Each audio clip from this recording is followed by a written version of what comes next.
It is Top 5 Tuesday here on Main Street Sports Today, presented by the Tennessee Orthopedic Alliance of Columbia. I'm Maurice Patton, along with Wade Neely, in our matching shades of pink today. Don't know how that worked out, but it worked out. Looking good over there from the Lee Company studio in Pulaski, Mr. Neely.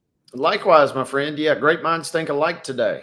Something like that. Yeah, again, we are coming to you from the Lee Company studios of our respective homes. We'll be here with you for the next couple of hours discussing sports of local, regional, and national importance. So buckle up. It's going to be fun. In the second hour, we will speak as we typically do on Tuesdays. Not every Tuesday, but most every Tuesday. Mm-hmm.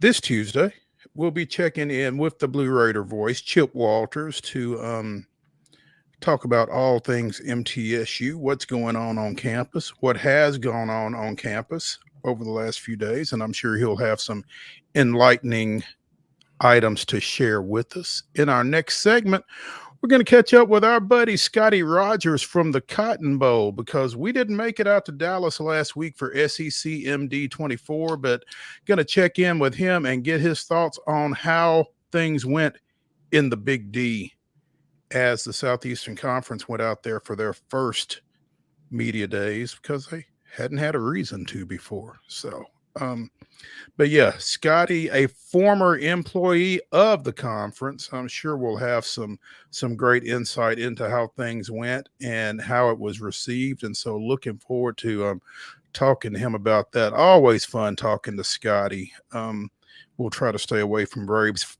talk, because I know he is a big fan, and I know he can't be very happy with what's going on these days down at Truist Park. But we will talk a little bit about that, not with Scottie.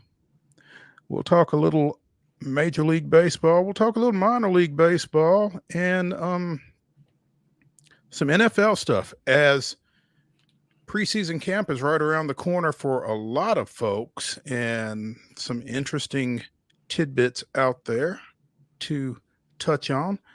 There was something that came out over the weekend that I neglected to bring to our attention yesterday, but we'll talk about that today, going back a little college basketball item of interest. So stay tuned for that. And it is Top 5 Tuesday, and we will explain the topic and its relevance later in the show. So stay tuned for that as well.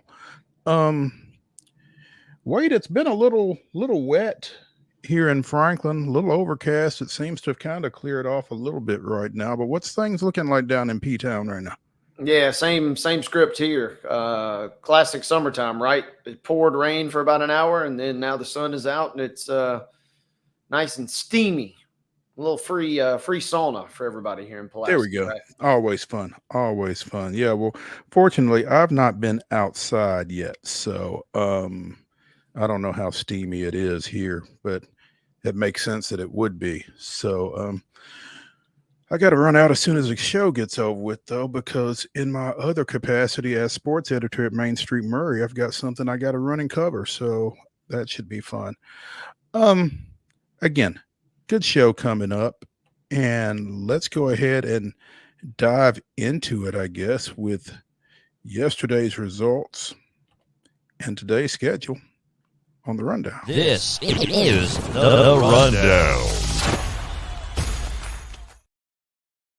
Buckle up, folks. Tuesday rundown is off and running as we get you prepped for everything to come. But first, we give you what was on the schedule last night. Not good results for Major League Baseball teams of this particular show's rooting interest, as the Reds defeat the Braves 4-1, and the Astros were shut out at home by the Athletics. 4-0 was your final score there. Again, Reds 4, Braves 1, Astros 0, Athletics 4. Tough results for the MLB squads on this program last night to cap yesterday's schedule.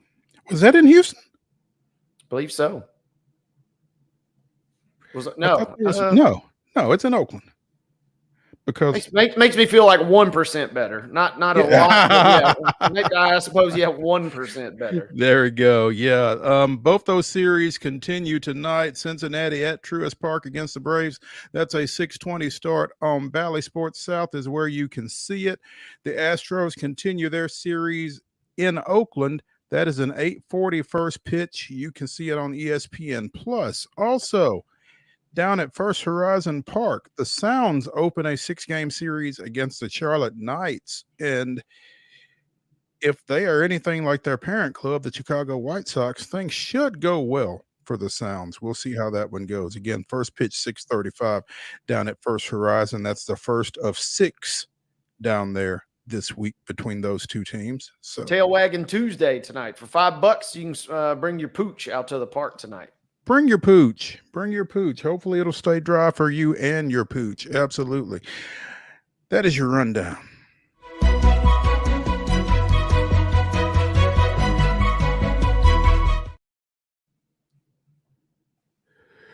Your top story brought to you, as always, by Piggly Wiggly in Neely's Mill in Columbia. Be sure and check out their delicious daily deli lunch items available at 6 p.m., as well as their hand-cut meats, and everything is cost plus 10% at the cash register.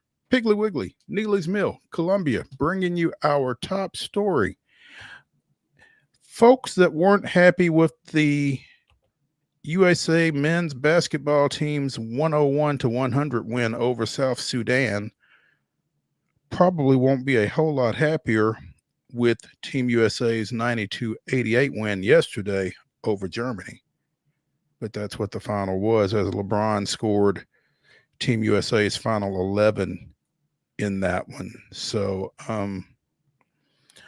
I don't know. Maybe they're just playing to the level of their competition, which is pretty good. I mean, Germany is we should definitely be more concerned or worried about the South Sudan effort than Germany, because the Wagner brothers are a real deal for Germany. And so this was a little bit more of a step up in terms of the competition. But I mean, until I'm not going to press the panic button until it's time to really, panic. And when you're talking about a tune-up or an exhibition, yeah, it'd be nice, to just win by 50 points. That's the bad part about USA, right, Mo, is you're supposed to go out and win by 30. And when you win by 30, you still don't feel that great. At least I don't. Mm-hmm. And then when it's relatively close, you really, really freak out and you worry, oh my goodness, the sky is falling. But for an exhibition game, it was nice to see the King turn back the clock a little bit and show that he still got what it takes, especially on the international stage, to get it done down the stretch for the U.S. I mean, Team USA, when it comes to basketball, is really in a lose-lose situation. I mean, if they 100%. Win, if they win, they don't win by enough, and if they lose, oh my God! So I mean, they just got to go out there and do them, and not really worry a whole lot about perception, I think. But like you said, the Wagners, and you also got an NBA veteran on that German team, and Dennis Schroeder, former Atlanta Hawk, among other places. So I mean, they got some pieces, and obviously they were able to keep this thing close. I think they outscored the U.S. 16-4 in the third quarter was what I saw, or at one point in the third quarter, and led with less than 5 minutes to play before LBJ decided to put the team on his back. So again, he finished with 20 points, 8 of 11 from the floor, 6 boards, 4 assists in 20 minutes. Interesting. They play quarters in international ball. I don't know that I realized that until just now, but I wonder how that changes things. I mean, I don't guess it does for the NBA guys because they're used to playing quarters, but when you see halves at the college game and then quarters in international play, that's a little different, I guess. Yeah, and it just kind of this is a totally different discussion, but it comes back to why the heck are we still playing halves in college basketball? That's the only entity, men's college basketball. Men's basketball, yes, that's playing halves at this point still. And, they've talked about introducing, kind of soft timeouts and resets, which is basically quarters. And I don't know why we're still kind of lagging behind, or that change hasn't been made. But Team USA, like I said, I'm not going to really panic until things potentially get real dicey. Germany's a solid team. If, again, this would have been Iran, and they came out and really kind of struggled, I'd have maybe been a little more concerned. But this is a team that is quality. Schroeder especially is a crafty guy, and the Wagner brothers kind of just are rolling, especially Franz, kind of one of the up and real coming stars in the entire NBA. So it's not a bad result. It would be nice to see maybe the U.S. have their act together, I guess, a little more going into this weekend. But, I'm okay. And until things really, really get dire, there's no reason to really press the panic button in my mind, I don't think. I would agree wholeheartedly. Team USA officially begins play in Paris on Sunday against Serbia. That's a 10:15 start our time, 10:15 a.m. Nashville time. They follow on July 31st against South Sudan, and then they play Puerto Rico on August 3rd. I guess those are what, pool play games, stage? And so we will certainly keep an eye on them going forward. I guess we might as well get into it now. I've got it in the grab bag, but right now the USA women's team leads Germany 13-4. And that's one, a little more, we should be seeing them dominate. Like we said yesterday, they're playing for the silver at this point after getting upset by Angel Reese and company over the weekend, but they should be able to hold their own versus the rest. Midway through the first quarter, it's 13-4, and I expect them to bounce back from the events of the weekend out in Phoenix. I'm just glad they were able to get where they were going when you consider the state of air travel right now. Yep, and the main thing they got going for them, Mo, is they got Asia Wilson. That's really all you need to know. And the gap between her, and this was crazy too, getting back to the men's team. I'm not sure if most of our viewers have had a chance to read it, but the New York Times piece with Joel Embiid, he had some very interesting quotes. I kind of get where he's going, but he puts some quotes out there, and he talks about, quote, most of the guys are older now, and he kind of almost framed it as if the rest of the world is kind of catching up, which is, kind of quote unquote unpatriotic in a sense, but I totally get where he's going. But on the women's side, the gap is still, in my mind, as large as it's ever been. And so if the women were to somehow get upset, I would really, really be a little more worried or concerned about the state of basketball going forward. But Joel's kind of right. I mean, we've talked about it with a couple of different guests on this show. I mean, the top three players in the NBA are not from the United States. I think we could all pretty much agree. And so by that proxy alone, you would assume that the rest of the world is, quote unquote, catching up. But I still think we've still got a big enough gap that we're probably going to be okay. Yeah, they've still got some catching up to do, I would say. But collectively, right? Yeah, it's one thing, you got a Luka here, a Jokic here, even a Wemby obviously holding the torch for France. But as a team, collectively, the U.S. is still in pretty good shape in my mind. Well, and the international players are spread around to the point. I mean, again, you mentioned Doncic, Joker, and Wemby. It's not like all three of them are going to wind up on the same team and show up in the Olympics against Team USA. It's not Team USA against the world yet. So you still feel good about where the best of the U.S. ranks against the best of whoever else is out there when the chips are down. So for sure. And having Embiid playing for Team USA, kind of in his story too, he talks about, Cameroon kind of was really pushing after him, but it was kind of odd. They couldn't secure his services almost, it sounded like, and it kind of almost sounded like, well, I guess I'll play for Team USA. Having him is going to be a nice touch. Talk about players staying healthy, assuming he can stay healthy the whole time. Because, man, not this past game, but the game against South Sudan, he had a gorgeous room service, length of the court dime. They were saying it looked like Jalen Hurts, just dropping a pass on the run to LeBron, who just flushes it down. And these are just the collective plays that you're talking about right there that the U.S. is capable of doing that I just don't know. Think about this too, right? The second best player on some of the other countries might not even be in the NBA. And it's kind of back to that national soccer discussion where you're only together for a short amount of time, as opposed to most of these American players. If they haven't played with these guys on a regular basis, they've certainly played against them on a more frequent basis than what the guys who are playing internationally are doing.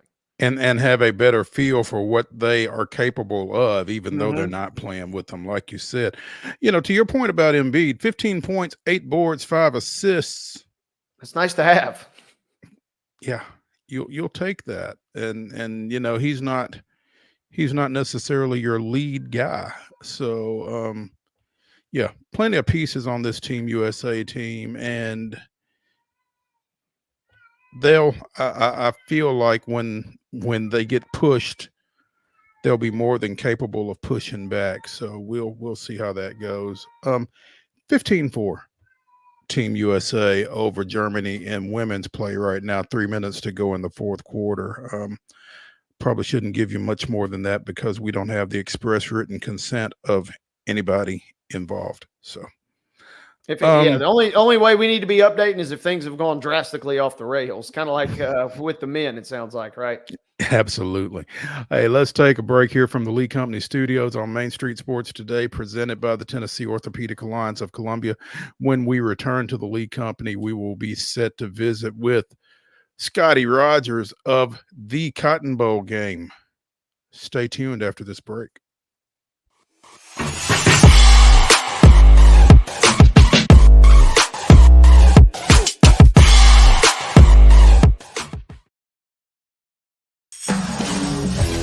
We thrive under the lights.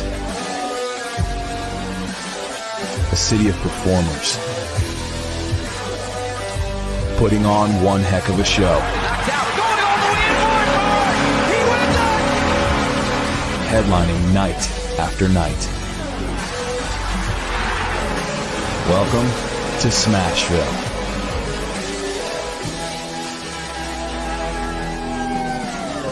Whether you're an athlete or a weekend warrior, when it comes to your performance, don't settle for anything less than excellence. We're proud to announce that Mid-Tennessee Bone and Joint Clinic is now Tennessee Orthopedic Alliance of Columbia, where we are redefining sports medicine and orthopedics. Tennessee Orthopedic Alliance's team of expert sports medicine physicians understands the unique demands of your body. TOA Columbia specializes in personalized orthopedic care, offering state-of-the-art treatments for everything from sports injuries to joint replacements. Learn more at toacolumbia.com. Custom Stone Handler supplies over 600 distributors and suppliers with quality stone products. Along with River Stone, we produce and distribute over 100 building, landscape, and other bulk products. Our goal is to provide quality products, service, and partnerships to ensure our customers' success. We firmly believe that the measure of any person or company is how they treat other people and customers. Give them a call at 931-490-4990 or visit CustomStonehandlers.com. Nashville Sounds Baseball is back in Hit City for the 2024 season. Spend your nights and weekends at the ballpark with weekly giveaways, fireworks shows, throwback deals, live music, and more. Top talent will take the field at First Horizon Park against the AAA Minnesota Twins, Baltimore Orioles, Atlanta Braves, St. Louis Cardinals, Cincinnati Reds, and more. Tickets start at just $10 and are available now at NashvilleSounds.com. We will see you in Hit City. With Lee Company technology, the best handymen are hands-off. Lee Company techs have been using visual findings and other smart technology tools for years to add transparency and virtually take customers along. You see what we see, whether we're in a crawl space or on a roof. With Lee Company, technology helps us help you, no matter what's happening in the world or at your house.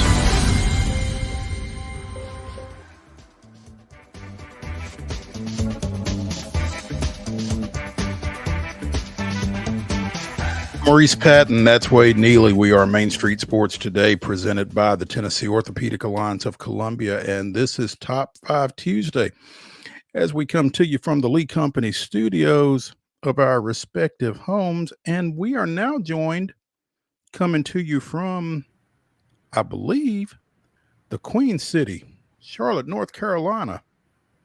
It's the world traveler, Scottie Rogers of the Cotton Bowl game, coming on with us. Scottie, good afternoon. Looking good in that Carolina blue, by the way. Hey, what's going on, fellas? Great to be here. Yep, coming to you from the Queen City here for ACC Football Media Days. And yeah, I've been a little bit of a traveler here the last couple of weeks. Was in Vegas for Big 12, Pac-12, and Mountain West Media Days. And we were a host for SEC Media Days in Dallas last week. And then this other little thing was going on called Major League Baseball All-Star Game was going on the same time as well. And now here in Charlotte for ACC, and we got staff members out at American and Conference USA in Arlington and Frisco, and also up at Big Ten in Indianapolis. So we're trying to get all around the country this time. Goodness gracious. And the airlines aren't helping you any, are they? Ooh. Oh man, it's been a tough run for a lot of us. Luckily, knock on wood, my flight here was fine. But I had friends visit me over the weekend, and there was flight issues coming in on Friday, going out on Monday. So obviously that security breach that happened not only affected the airlines, as you all know, it affected a lot of things from television to banking to business all over the world. That breach didn't leak who the participants are going to be for this year's Cotton Bowl game yet, by chance, did they?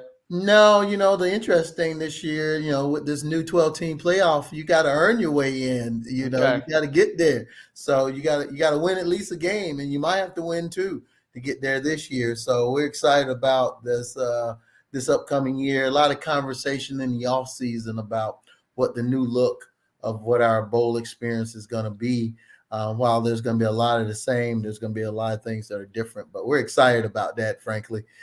Because we really want to be able to, as I use the term, modernize our traditions, be able to do the things that we're known for, but yet maybe do some new things and maybe add some wrinkles that we can do, looking at things a little differently going forward with this championship season that's going to be coming up at the end of this upcoming 2024 season. Modernize our tradition. I like that. Scottie, when you look at the college football playoff and them going to 12 teams this year, I don't necessarily want you to make a prediction, but I saw somewhere somebody said that you could possibly see as many as 6 SEC teams. Yeah. Is that realistic? Look, I mean, with the model they have now with the automatics and the at-larges, you cover the SEC on a regular basis. I went to school in Alabama, and I worked at the SEC. I've seen football in that league for a lot of years. I've also seen football all over the country. But if the teams that play and get the wins that they are claiming they're going to get, that people are predicting they're going to get throughout the course of this year, you could see a high number of SEC teams in that first 12-team bracket, at least under contention. It's going to be a very challenging. And the thing that people got to remember this coming year is the CFP ranking and a team seeding for the playoff could be two different numbers. Because what your rank is not necessarily going to be in your seed is, because the 4 highest ranked conference champions get the top 4 seeds. That doesn't mean that they're going to be ranked 1 to 4. One of those could be ranked lower than that. But it's about seeding. So in a way, what's coming up with the college football playoff is going to have some differences, but a little similarity to what you're used to seeing with the NCAA basketball tournament when it comes to, ranking in the S curve versus what they're seeding in the championship. Now, the Cotton Bowl will be one of 2 semifinal games, I guess, in this year's playoff. Is that correct? That is correct. We are hosting on, ironically, and you got to come down. The game is on my birthday, so January 10th. There we go. So it is going to be. We're semifinal with the Orange Bowl, and the Orange is January 9th, which is a Thursday. We're Friday, and we're 6:30 p.m. Central Time kick. So we're excited about that, to be under the Firelight Nights once again in Arlington, Texas, at AT&T Stadium with the world watching us and watching our game and watching the two teams that's going to be playing for a spot for the CFP National Championship. Ironically, this year is on January 20th, which is Martin Luther King Day in Atlanta and Inauguration Day. Oh, so goodness. That's nothing going on, huh? A lot going on. The ATL is going to be jumping for the national championship game, as is Arlington and all of North Texas for our semifinal game on the 10th. So obviously the first rounds will all be on campus. In the quarters, you've got the Fiesta, the Peach, the Rose, and the Sugar serving as host sites. And then again, the Orange Bowl and the Cotton Bowl will be your semifinal games. It is definitely a different way of doing things, isn't it, Scotty? It's a different way of doing things. Our bowl week is going to go from, something that was in the 6 or 7 day range to 3 days. Our team's going to be arriving on the 8th, and then they're going to have an opportunity to do a walkthrough at the stadium on the 9th, and we'll do a head coach's press conference. We'll actually do a media availability on the 8th, and then the game's on the 10th. So it is definitely a business trip in that sense. But what we're going to try to do is make sure that we're going to keep those 3 days that they're here and or there in North Texas. We're going to make sure that we make it impactful for them and make it a bowl experience. So that modernizing our traditions is that we're going to have to figure out a way to squeeze in the things that we can squeeze in that short period of time without overwhelming the teams, without making sure that we give them a good experience, because it's going to be unique, guys, because this year we're going to have a team that's could be the Peach Bowl champion and the Cotton Bowl champion, or the Orange Bowl champion, Fiesta Bowl champion. That's going to be something unique for a team in this first iteration of a 12-team playoff. So it's going to be exciting. We're not going to know which games feed into our game until the bracket is announced on December 8th. Yeah, and that's where I was curious, Scotty, is does the way this kind of bracket and this new format get rolled out, does that make your job harder, easier, about the same, kind of, because you're in some ways dealing with just as much of an unknown as everybody else at this point now? Welcome to the club, I guess. Yep. All of the above, frankly, because what's going to end up happening is that the quarterfinal games, one is on the 31st and 3 is on the 1st. Well, that means we're not going to know clearly until late night on the 1st who are the two teams that's going to be playing our game. So we go from having 2.5 to 3 weeks when we've known our teams before to knowing our teams, 7 days before they hit the ground, 6 and change according to what time of night it is, where the game may be played. So that's going to be a lot more of a challenge. So we're going to also have to, a lot of prep work is going to be done, knowing the teams that's going to feed in. So hopefully we're going to have some conversations and get some information. So hopefully the minute we know that team and the clock goes zero in the game that affects our game, we can start the work and maybe have some things already in the background in place so we can get the ball rolling on some stuff. We're going to definitely have to do stuff a lot faster and a lot more efficient, but we're going to still try to bring all the things that we do that make our game great. Yeah, and I imagine, like you said, so much of that is going to be predicated on getting the work done ahead of time. And there will be a lot of files and documents, it sounds like, that may never, ever see the light of day. A lot of social media graphics that get dumped straight into the trash can if the right team wins or the wrong team loses, it sounds like. Well, once we know our teams on the 8th and, that side of the bracket, we're going to be kind of talking about those 6 teams that's going to potentially be coming into our game and let people know what that looks like. Because, hey, in the first round, you got a 5 hosting a 12, a 6 hosting, 12 hosting, 5 hosting 12, 6 hosting 11, 7 hosting 10, and 8 hosting 9. So whatever seed that might be. Somebody say, well, maybe the 5 seeds got a shot, but you know what? The 12 seeds got a shot. And that's in a tournament situation. We've all seen it. A team can get hot and win a game and win a second game.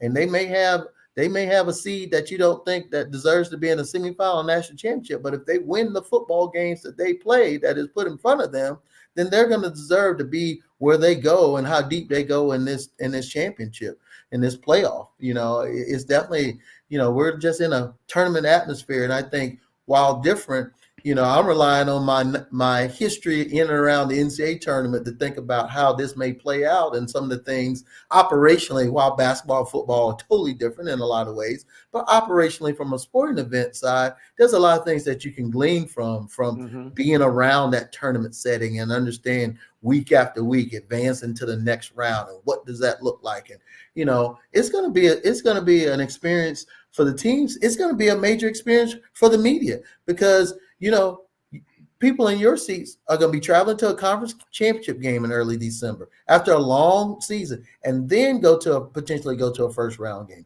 and then go to a quarterfinal game, and then go to a semifinal game, and then go to the national championship. And that's all going to happen. And, that's about, what's that, about 50-ish days from, December 1 to December 20th. So you're talking about a little over 50 some odd days that you got a lot of football. And oh, by the way, there's this thing going on at the same time. College basketball is going to be heating up for those in the media who's going to be looking at and covering the things that go around there, and all the other professional sports and all the other sports that you may be covering. So there's going to be a lot going on. So we're thinking about that too as we're doing our plans. The media that comes to us is going to be potentially coming to the third round or their third stop on this tour for the championship. Second one for sure for many of them. Scottie Rogers of the Cotton Bowl game joining us here on Main Street Sports Today, presented by the Tennessee Orthopedic Alliance of Columbia. And Scottie, we mentioned SEC Media Days were out in Dallas this past week, along with the Major League Baseball game. One, how much of a crossover was there between those? I mean, did y'all have like any tickets for folks that were there for Media Days to get over to Globe Life, or how did that go? We didn't have anything coordinated, so to speak, but some people had obligations to go out there and cover for their media outlet, so they had to do that. Some people were able to have tickets, got tickets through whatever means they got tickets. So we definitely had media that went out there. So the Goodyear Cotton Bowl Classic with the Dallas Sports Commission co-hosted the media hospitality event on the night of the All-Star game, which was that Tuesday. So we had a great turnout there, but we also know a lot of people were out at the All-Star game, and many people were at the Home Run Derby the night before on that Monday night. And actually the media event for SEC Media Days on Wednesday night was at Globe Life Park. So we went out there and was able just to be out it was an empty stadium because it was after all the festivities, but it was just cool to be out there and give everybody a chance to see. The one thing about North Texas, from downtown Dallas to Arlington, that's a 40 to 45-minute ride based upon what time of day you go. So while those two big events were going on at the same time, frankly, they did not, quote unquote, bother each other because of the distance between two. But again, people were going back and forth because they had obligations or they just wanted to go or they just had tickets. And I think that's cool to go check it out. But that just shows you how a city and an area like North Texas can be, to have those two major events going on at the same time without them bothering each other in any major way. I wouldn't want you to, pick out any negatives or anything like that, but just how did you feel like Media Days went in Dallas for it being the first time? Well, we kind of helped out a little bit, but we were not intimately involved in the operations and the setup. That was the SEC with the hotel. It was the Omni downtown Dallas, but it felt like it went well from what I can see. I heard some comments at media. They liked the setup. They liked how things flowed and how things were set up. That hotel was our Goodyear Cotton Bowl Classic media hotel for around 10 years. So we had a good understanding of the people and how the hotel worked. And in the early stages of the SEC deciding to what venue they were going to have the event, and we made the connection with the folks there, and then they took over from there as far as all the logistics and all the little things that were going on. But I think it worked out. I'm pretty sure they set a credential record because they had to with 2 new teams. You bringing in Oklahoma and Texas and the media contingents that they have with them added to the other teams that's in the conference. So I'm pretty sure we could safely say they probably had the most media that ever had at SEC Media Days. And oh, by the way, next year, the media days, I hope this is public, but I think they're looking to go to Atlanta next year, if I have that correct. And it's going to be around around the same time as Major League Baseball All-Star Game, which is going to be at a place I know, Mo, you and I know a lot about and care a lot about in the home of our Atlanta Braves. Exactly. Yeah. I had kind of planned to try to stay away from the Braves a little bit in this segment just because things are not going great. But yeah, it would be really cool to be down there for, and maybe hit that double, like you said, with SEC Media Days and the All-Star Game right there at the same time. So that would be pretty electric if that were to be the case. But yeah, it's going back to Atlanta yet again next year, and I assume it'll be at the College Football Hall of Fame, which was a great setup a couple of years ago, I guess 3 years ago when we were down there for that. So it'll be good to see it back there as they continue to, move SEC Media Days around and expose it to a lot of different areas and expose the brand to a lot of different areas. Scottie Rogers of the Cotton Bowl joining us here on Main Street Sports today. Scottie, obviously the Cotton Bowl goes to these media day events with these different conferences just to, kind of be seen and hang out with folks and that kind of thing. But what else do y'all get accomplished by being at, say, the ACC Media Days or the Big Ten Media Days, that kind of thing? Well, it's kind of a multi-level. One part, it is just to be seen and be out. It gives us an opportunity to fellowship with our fellow bowl brethren who may be here at the games. And many times we go off to the side and there may be 2 of us, and maybe 6 of us, and we start having a conversation about things that affect us. I was just in a conversation a little bit earlier today about the new schedule and some of the nuances of the new schedule. And we were talking with some folks. We got not only our bowl brethren that's here, but we got, partners like ESPN and that's here, and obviously through the ACC network or in the SEC network. So the folks there having conversation with some of those people, meeting some new members of their staff that you might be working with over the course of the year, meeting individuals that work at the schools. Many of them are the communications and or creative folks. So those are some, from my standpoint, as the communications person for our game, making those connections with people are very important, because those are people that you're going to be working with very closely if their teams are in contention or going to be in your bowl game. Is reintroducing yourself to some of the coaches. Many of the coaches that are in some of these leagues or in our game, whether they played in our game, like a Steve Sarkisian who was the hero for BYU in one of our games, to coaches they've coached in our game. And even some of the student athletes, just getting to know them and let them know that about our game when you have a few moments as they're going in between the interview schedules, because they're pretty tight on their schedules, as you two know, with all the things they have going on. So it's just good to connect with them and get to know a little bit more about them, listening to their interviews when they're doing it, especially in the main rooms or some of the breakouts, because they all have great stories. We know they're impressive on the football field, but many of them are so impressive as people, as student athletes, and the student side of what they do on their respective campuses. So it's a great opportunity to connect, and then also connect with our friends in the media. This is one of the first times we've been able to see folks in any large gathering since the national championship game in the football setting.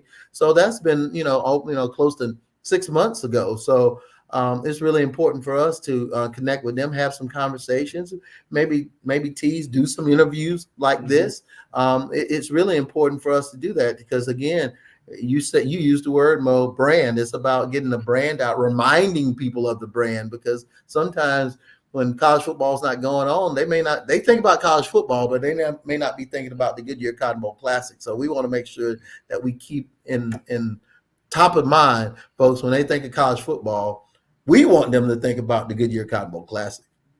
And I guess, Scotty, now with the new setup for the playoff path, I guess it's not that you get the number one team out of the Big 12 and you don't have conference affiliations necessarily. So I guess being at these different conference functions takes on a little added importance as opposed to the previous dynamic. Absolutely. You know, I'm just projecting here, but use what our game 2 years ago, we had Tulane USC. Well, that could be a situation where in a 12-team playoff, Tulane could have been a 12 seed playing a 5 seed and had an upset, and they ended up in our game or something like that. So, you know, we make sure that we go to as many of the media days as we go to, because like I said, in these couple of days right here, we have people at Conference USA in Frisco, at the American in Arlington, Big Ten in Indianapolis, and here in Charlotte for the ACC just this week alone. Just again, we obviously want to support the ones that are in our footprint. That's really important for us to do that. The good partners are in North Texas, but we definitely want to make sure that we hit the 4 major conferences, and because to your point, it is wide open who might be in our game. There was a time where we pretty much knew it was going to be an SEC kind of Big 12-ish kind of matchup, and then when we got more into the college football playoff, it became a little bit more open. But now it truly is open. The teams that could be here could come from anywhere. So, and we have great relationships, and we also do that in early in the year. We go to many of the spring meetings as well, because we get invited by the conferences as well. So we send representatives to there because there's some time for to be social, and there's some time to meet. And we also have vendors here too. By the way, some of the vendors that we work with, whether it's ESPN or some of the others that do things for us behind the scenes, that a lot of people don't know about. So it's a great opportunity to sit down with them and for them to sit down with us. And sometimes at these media days, it's a great time to have a collaborative meeting where you can sit down and have multiple people, and we're all in the same place. We're all in front of each other, and you can be more impactful when you're having a conversation in person, maybe more so than if you're doing it on Zoom. Scottie Rogers of the the Goodyear College Cotton Bowl Classic, joining us here on Main Street Sports today, presented by the Tennessee Orthopedic Alliance of Columbia. Scotty, really appreciate you taking some time with us. Hopefully our Braves will get some injury woes addressed and get headed in the right direction, and we can talk under some better circumstances as far as they go. But again, appreciate you visiting with us, and look forward to catching up with you again soon. Yeah, thank y'all for having me. Awesome. All right. Thank you, Scotty. Hey, speaking of the Braves, when we come back, we'll be talking a little Major League Baseball. So stay tuned after this break when we return to the Lee Company Studios here on Main Street Sports today.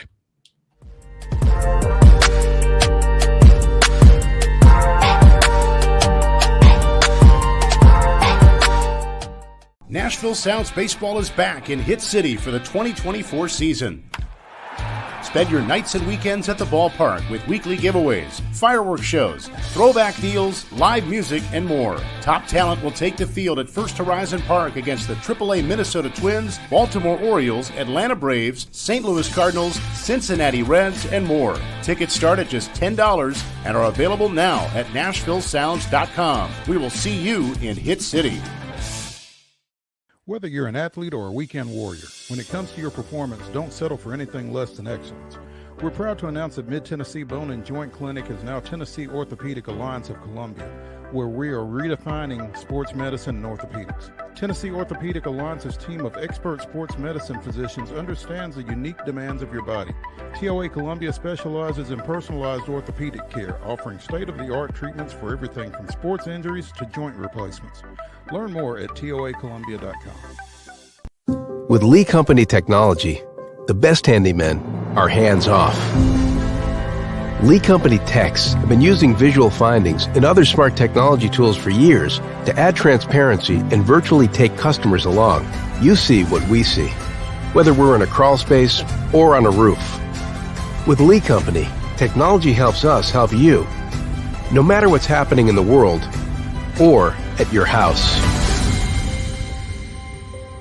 Jones & Lang Sporting Goods here in Columbia has been outfitting teams, officials, and anybody else from T-ball to college for 50 plus years. Be sure and check them out at 931-388-8060 or online at jonesandlang.com. Jones & Lang Sporting Goods, the look of a winner. Zion Christian Academy, zioneagles.org or 931-388-5731. You can schedule your appointment. Go tour their campus. It is beautiful over there, and you're definitely going to want to see it. Again, it's zioneagles.org. Give them a call, 931-388-5731, and schedule your tour today.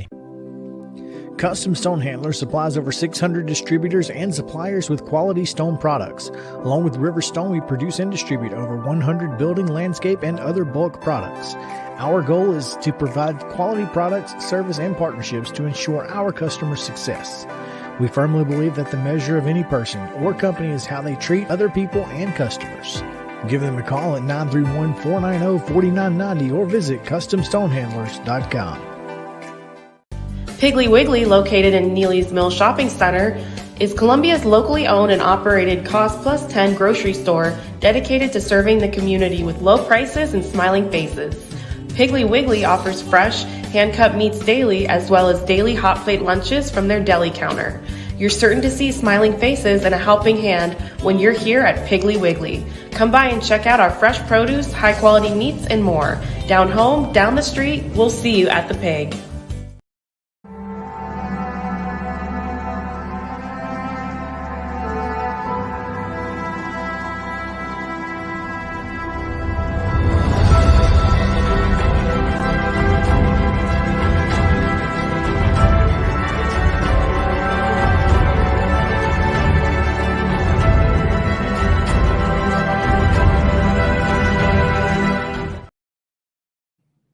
July 23rd, 1974, following the All-Star game at Pittsburgh's Three Rivers Stadium, Hank Aaron, who on multiple occasions had said he had no interest in the Braves' managerial position, declares publicly he would accept an offer simply because there are no black managers in baseball.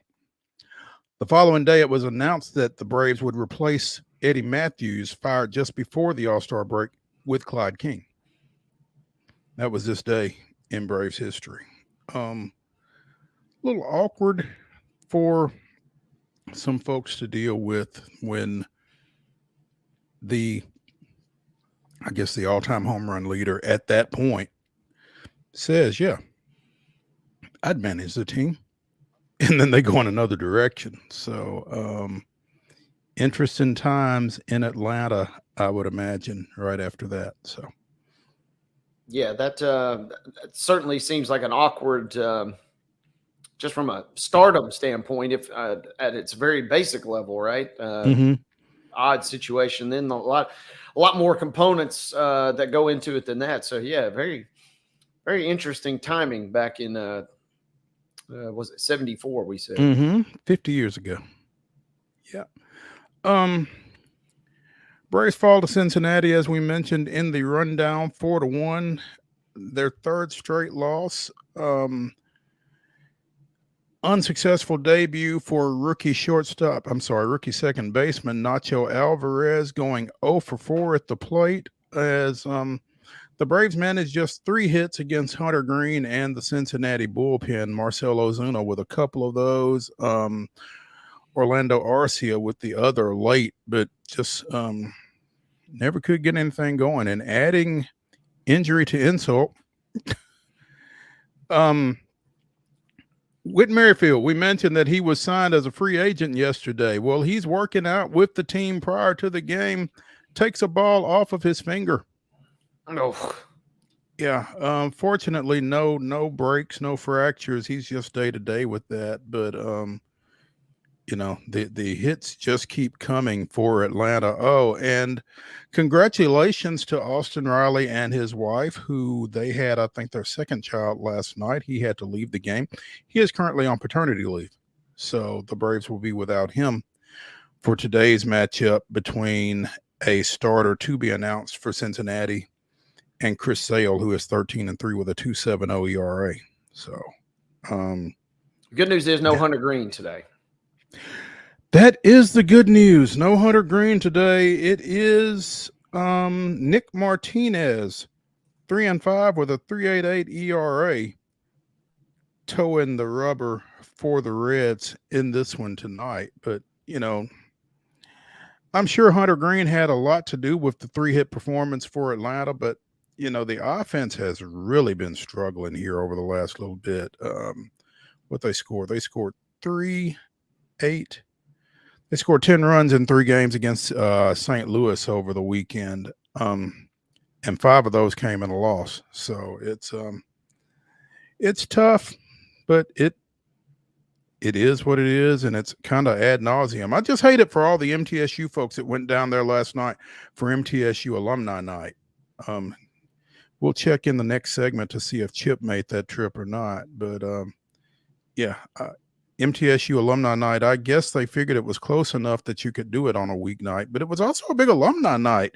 Dale Murphy was there, Chipper Jones was there, Tim Hudson was around. They had a bunch of their luminaries out at the park last night. I wouldn't have minded being there for that, actually. Yeah, and like we said, with Green going, but also Lopez going, it was shaped up to be a prime pitcher's duel, and somewhat played out. Green had a sick behind the back grab on the mound. That was one of the highlights I did see. That was supposed to be Alvarez's first base hit.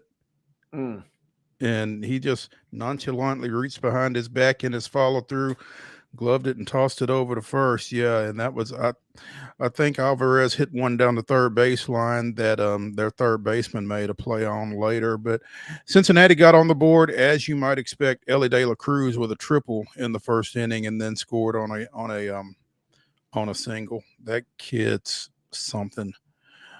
As we also mentioned in the rundown, Oakland 4, Houston nothing, but Seattle also lost, so they are tied at the top of the AL West going into tonight's play. And they both play at 8:40 tonight. The Mariners are at home against the Angels, and the Astros are on the road at Oakland. Crank up the MLB TV, maybe get a little dual screen going, and just pop some popcorn and see what you never know what you're going to get in the wild AL West, right? Is it AL West after dark, like Pac-12 after dark? It kind of feels like that. Oakland can do some weird things. The Angels and Rangers can do some weird things. And then last night, at least, neither Houston or Seattle felt like winning a game. So, yeah, you kind of just never know what you're going to get at that point.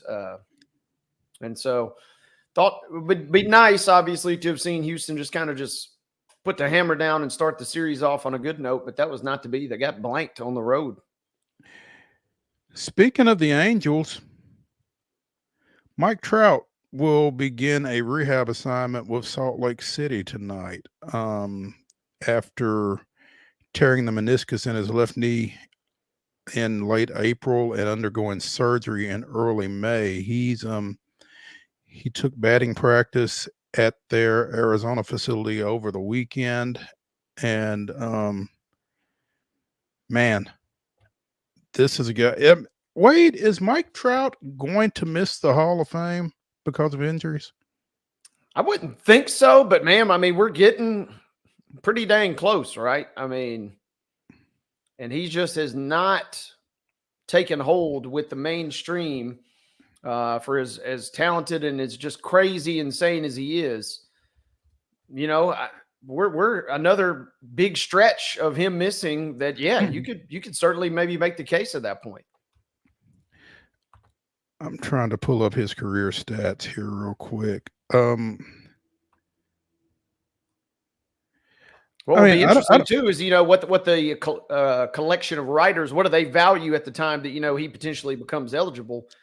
Because he is the war king basically, and does that shift kind of change as we get 10 years, 15 years down the road in terms of the ballot voters at that point?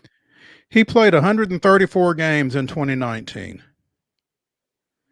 Obviously 2020 was what it was, but he played 36 games in 21, 119 games in 22, 82 last year, and he's only played in 29 this year. So, I mean, what is it they say? The best ability is availability. And it's not necessarily been there for him. Now, he did hit 40 home runs and drive in 80 in those 119 games in 2022. But it's tough to be productive when you're hurt, man. 17 home runs, 46 ribs in 2020, which again was the pandemic season, and he played in 53 of what I think were 60 games that season. But 8 and 18 and 21, 18 and 44 last year. So, for 14 seasons, or parts of 14 seasons, he's got 378 career home runs and 954 career RBIs. Now, maybe that's enough. If he gets 3 another MVPs, that would be a tough stat to keep out too, right? yeah. If he somehow I don't know gets how old to this 400 article is, but Dale Murphy and Juan Gonzalez are the only multiple-time winners who aren't in, and you got him with 3. So again, that kind of depends. Yeah, what do you value, I guess, in terms of the voter makeup at that point? He has 378 career homers, 954 career RBIs. So if he gets to 400 and 1,000 with 3 MVPs, like you said, then that's probably gonna take care of it. But the game's played, and well, it'd have been even crazier. Imagine if he retired 2 years ago before the injuries even happened. Then you really wonder, because in my mind, that's kind of the only shroud of mystery is the injury lingering. But what if he just flat out just hung him up 2 years ago? What do you do just then? said, I'm done. It's a good question. It's a really good question.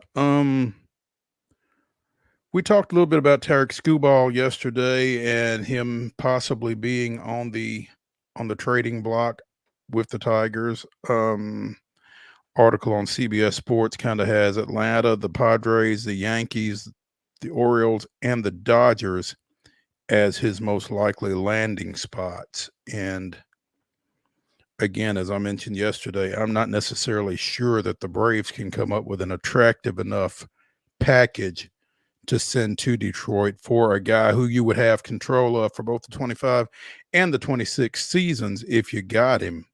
So,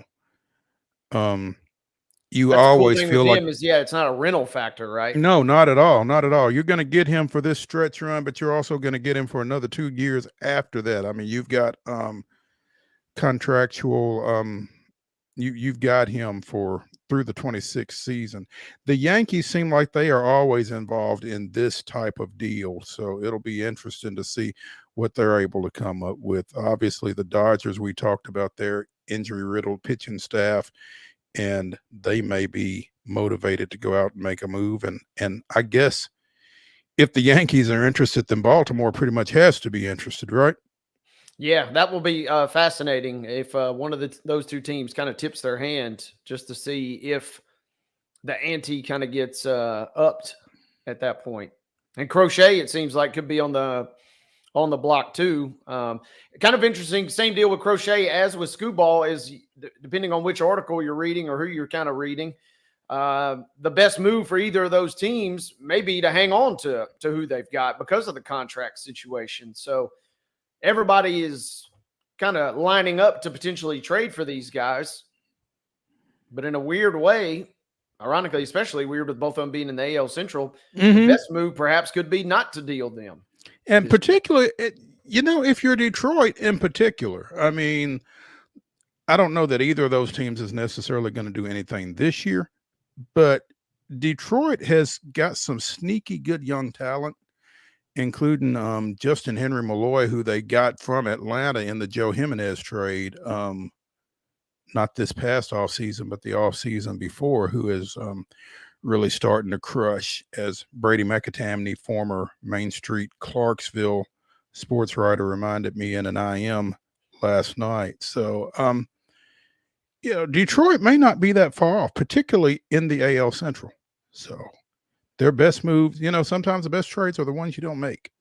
Yeah, and it doesn't look like this year's their year with as many good teams in that league have kind of popped up this year, but it seems like that league or that division every year is kind of a open up the bag and see what's inside, because it seems like a new team emerges every year. So maybe, standing pat is potentially their best move. May very well be. The 2025 home schedule for the Nashville Sounds has been announced. They will open on Friday, March 28th against the Jumbo Shrimp of Jacksonville at First Horizon Park. 12 homestands scheduled for the Sounds, including a visit from Scranton Wilkes-Barre in late May, right before Memorial Day. Memphis, Gwinnett, Louisville also coming into town.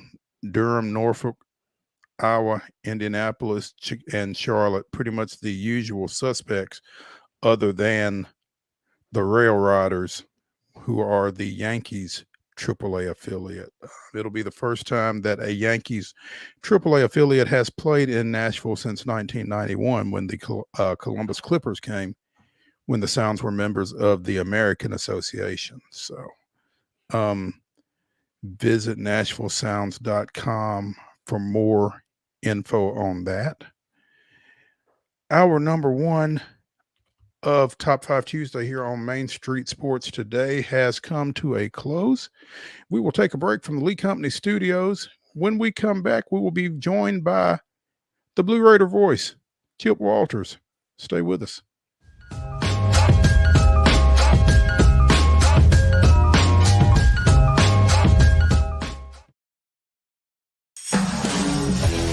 We thrive under the lights.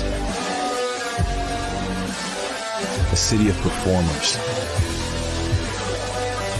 putting on one heck of a show. Headlining night after night. Welcome to Smashville.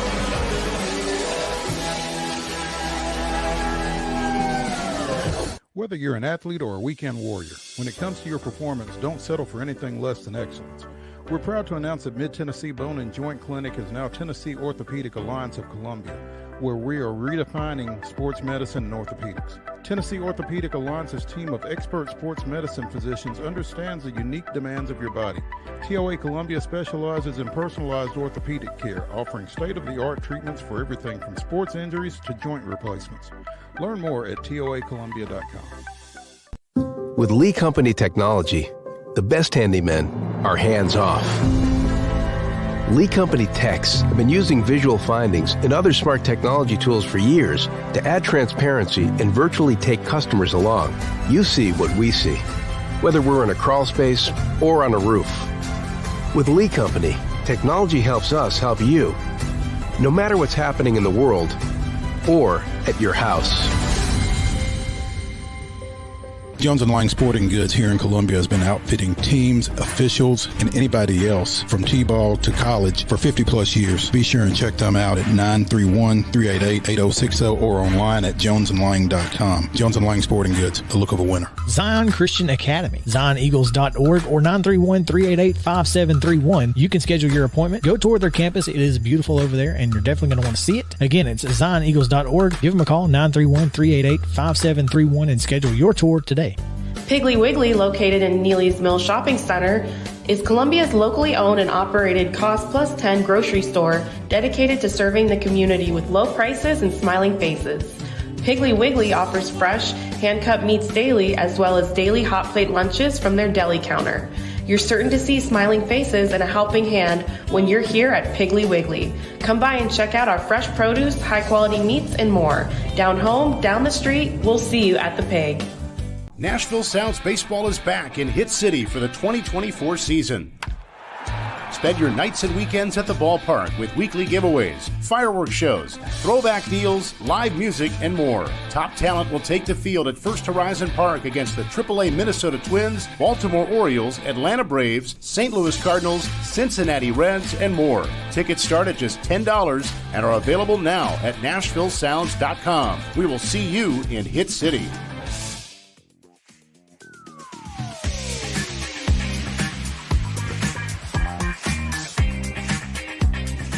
Hour number 5.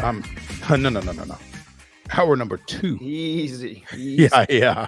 Hour number 2 of Top 5 Tuesday kicks off right now here on Main Street Sports Today, presented by the Tennessee Orthopedic Alliance of Columbia. In our final segment, we will be giving you our top 5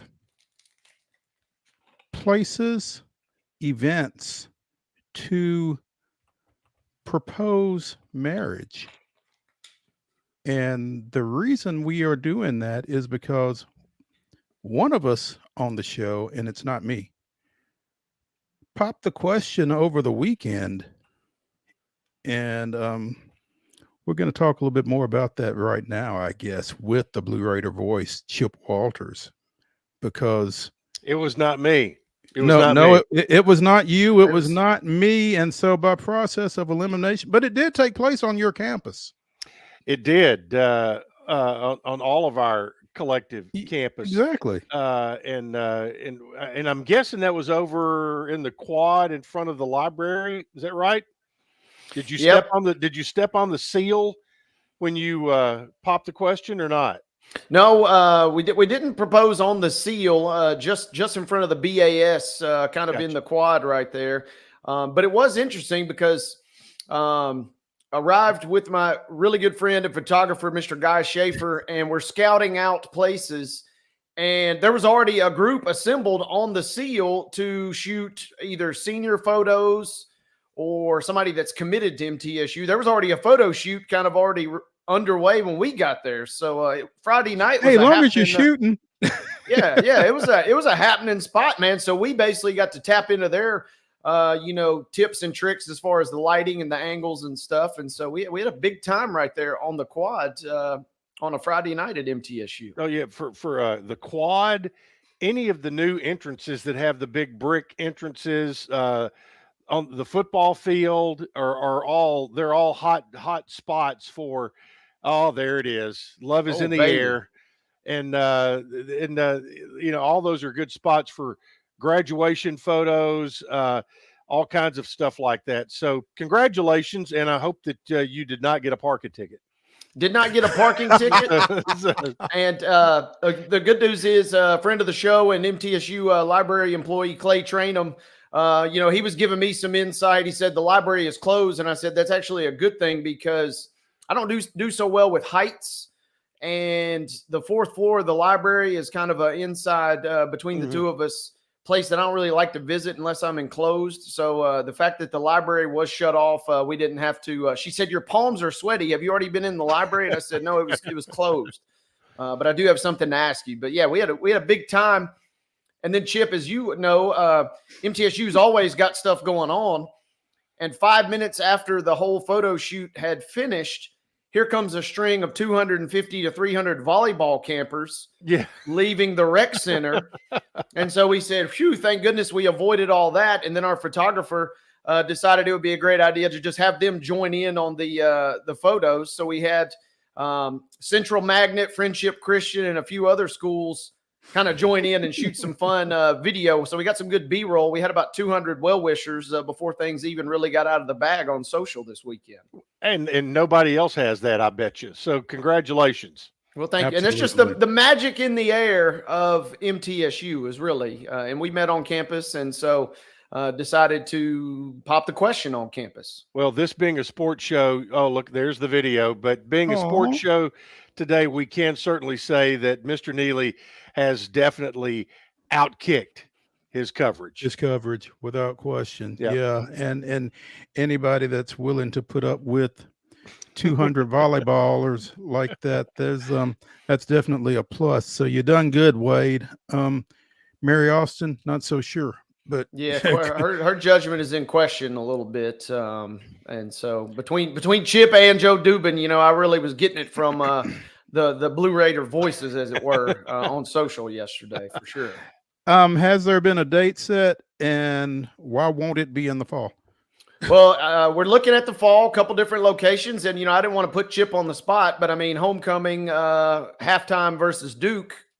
Do you got some pull? You can maybe. Oh, I mean, I know they give out the king and queen, but I mean, maybe there could be a second king and queen type situation. I was going to say there will be a nice receiving line over there. Dr. McPhee will be handing out crowns, and I'm sure somewhere in his powers as president of the university, he may be able to marry you. I'm a notary public. You can come up and we can get you into the radio booth, and we can perform the ceremony there. And I would be able to perform the ceremony.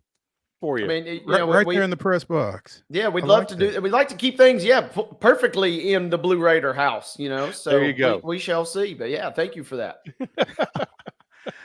Chip, with all due respect to Wade and Mary Austin, I'm thinking that wasn't the only big thing taking place on campus these days. It wasn't why I called today. Well, you know, today is, you know, everybody has these little things throughout the summer that it's like, okay, this means football's close or this means football's here. Well, today was the Conference USA football kickoff down in Frisco, Texas at PGA National, and Coach Derek Mason and his group of players went through. Nick in the group today included Nick Vattiato, as well as safety Brendan Harris and linebacker Devin Curtis. And I've seen several group pictures of those four gentlemen at different spots down there. And one thing that has come to mind is Devin Curtis is a large human. And his size really shows out when he's with those other guys. But Brendan Harris will be playing his 7th season of college football this year. He was a freshman at Vanderbilt in 2018, and this will be season number 7 after transferring to Middle as a grad student from Wake Forest. And of course, Nick Vattiato is a redshirt junior. He has 2 seasons remaining, and so that group, along with Coach Mason, went in front of the podium and also on the ESPN Plus show. That if you're an ESPN Plus subscriber, it is available now on demand, and you can go and watch that. And all 10 schools are featured, and middle is about right in the middle, right about halfway through. And matter of fact, it's up on my television in my office right now. But they all look good and gave great answers to all the questions. And you know, I think a lot of Coach Mason's comments today were, you know, one of the questions I asked him was about, you know, the last time he was in charge of a program that the transfer portal was not as big a thing as it is now. And, you know, how important was it to him to put together and structure a staff that was really on top of things in that. And I think if you go to the website and you look at their staff and you see who they have, a director of scouting, and there's director of, you know, several directors of a lot of things, and including recruiting. And he talked about how that was extremely important for them to be able to hit the ground running. And the number of new faces that are on this roster, or that will be on this roster when they start on July 31st, is I've heard 2 different numbers. It's either 59 or 62, but still out of 105 individuals that are on scholarship or preferred walk-ons, that is you know, well over 50% of where you were a year ago. And that has been, you know, intentional, both in what they have brought in, and in, you know, in making sure that they felt that they had the best roster possible in a short amount of time to be able to hit the ground running this year when the Conference USA season begins. Chip Walters, the Blue Raider voice, joining us here on Main Street Sports Today, presented by the Tennessee Orthopedic Alliance of Columbia. Tickets now on sale for the MTSU football team home portion of their schedule. And actually, I'm perusing through my MTSU alumni magazine, and there's schedule right here. Tennessee Tech on the 31st is the season opener. They've got Western Kentucky at Johnny Red Floyd Stadium on September 14th. Duke is the homecoming opponent on September 21st. And the wedding day, of course, of Wade Neely. And the wedding day. September 21st. Not necessarily in that order. That is the second. That is the other promotion. That's the other promotion that day. That's the alternative. You got Earth, Wind, and Fire Day. You got homecoming, and you got the wedding. I mean, what more could you ask for? There you go. Kennesaw State comes to town on October 15th. Liberty on November 9th, and New Mexico State on November 23rd. So, single game tickets for each of those are now on sale. Season tickets are on sale as well. So, and there's been a bit of a buzz, and I know that in my office we're sending out cards to our clients in my real estate business that where we have a code for folks who want tickets to the Tennessee Tech game can get those at $10, which is half price. So either 50% off or 2 for 1, your choice. And if folks want to drop me a direct message, I can get them the code for that. And we're trying to do our part to have a great atmosphere on that opening night. And I saw somebody actually complaining on Facebook because they said they went in and to try to buy single game tickets, and they said, well, the only thing that's left is over by the visitors band. And somebody replied to that, that's a problem.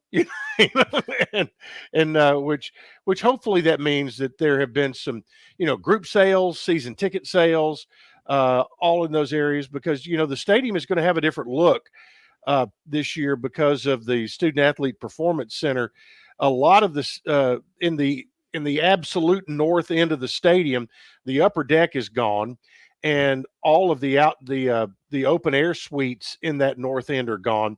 You still have the lower level seats, but I think due to construction, they're trying to push things around a little bit to those sidelines and take advantage of the south end zone, which right now has construction going on it as well with the new video board. But I think as we get closer each and every day, I think we're somewhere around 40 days right now till opening day, that there's a little more juice in the air. And I think if you go and you look at the football social media accounts, they have just flooded it with content from Frisco, Coach Mason, a lot of the kids, all three of the kids that went down there putting stuff up. They were, challenging each other to play, the EA Sports game and all this kind of stuff. So there's just a lot of stuff if you follow those accounts. And so the pace has picked up. And I think that kind of goes back to my original thought that today is one of those blue letter days where you're getting close when you have media day. Blue letter days. I like it. That Tennessee Tech game particularly kind of stands out because not only will Derek Mason be making his coaching debut for MTSU, but Tech's Bobby Wilder will be making his debut after previously coaching Old Dominion. So he's not unfamiliar with the Blue Raiders. He is not unfamiliar with the Blue Raiders. We need to give him a painful reminder, though, when he rolls in with those Golden Eagles. Speaking of football, the Lady Raiders will play Kansas State at the Bill Snyder Classic in St. Joseph, Missouri. So it's not in the Little Apple. What is that about? That is the hometown of Bill Snyder. St. Joseph, Missouri is Bill Snyder's hometown, and that is where they have a game, and let me just read it right here. He was born in St. Joseph and lived there until his graduation from either Lafayette, or Lafayette High School, whichever way they pronounce it in Missouri. But he is in the St. Joseph Area Sports Hall of Fame. So he is a favorite son, and they want to do something to that. I think it is a fundraiser for the local area Sports Hall of Fame. So you've got it's the fourth all-time meeting between Middle and K-State. Right now, the Wildcats have a 2-1 advantage. They have played, they've played all of their games since 2002. and both are very solid programs. So it ought to be a pretty good one. Where is? I mean, I'm looking at a map, That's and it right looks like outside of KC. That's okay. where Missouri Western is located, where our buddy Will Martin coaches. So okay, it's kind of a suburb. And the wild thing, and Chip knows this a little bit, but the wild thing for Missouri Western is that's where the Chiefs practice a lot of the times for their training camp. So they get, for a D2 football program, their facilities are out of this world because the Chiefs kind of throw so much money at them. And I assume some of that maybe trickles over into the community as well. So not necessarily a bad place to be, it sounds like, for the Lady Raiders. No, not at all. And it's one of those special games that you see. You see more so on the men's side where they get played in neutral settings, and this will obviously, if they're just if St. Joseph is just outside of Kansas City, there will be a K-State flavor there, but do not sell the Lady Raider fan base short of making the trip up along I-70 for that as well. So that's just another quality opponent that goes on the resume for Coach Rick Insell and the Lady Raiders. So it will be, looking forward to that. And it's just another one in the long line of Power Fives that Coach Insell and his staff have never shied away from. Not at all. December 14th is the date on that matchup. And and as you said, don't be shocked to see some blue in the building when MTSU goes out there to take on Kansas State. Finally, real quick before we let you go, Chip, the Olympics start up this week, and MTSU will be well represented in Paris. That's right. There are three Blue Raiders who will be representing their home countries in the Olympics in Paris, which do begin. I think the opening ceremonies are this Friday night. I'm actually going to add a fourth here, and there may actually be a fifth, but I'll give you the first three who are actually competing. They are 2023 middle grad Alaba Akintola, who will be in the 4x100 meter relay representing his home country of Nigeria. John Sherman also will be in the 4x100 meter relay representing Liberia. And Leonie Bew will be representing her home country of Papua New Guinea in the 100 meter race. And as a matter of fact, she is the fastest woman ever in Papua New Guinea. She set the national record of 11.68 seconds earlier this year. And so those are the three. Our friend Tony Reyes has been posting. I don't know if you know Tony. Tony is a Steadicam operator, and you've seen him. He's a middle grad mass comm. He's the guy you'll see on at Titans home games, at some middle home games.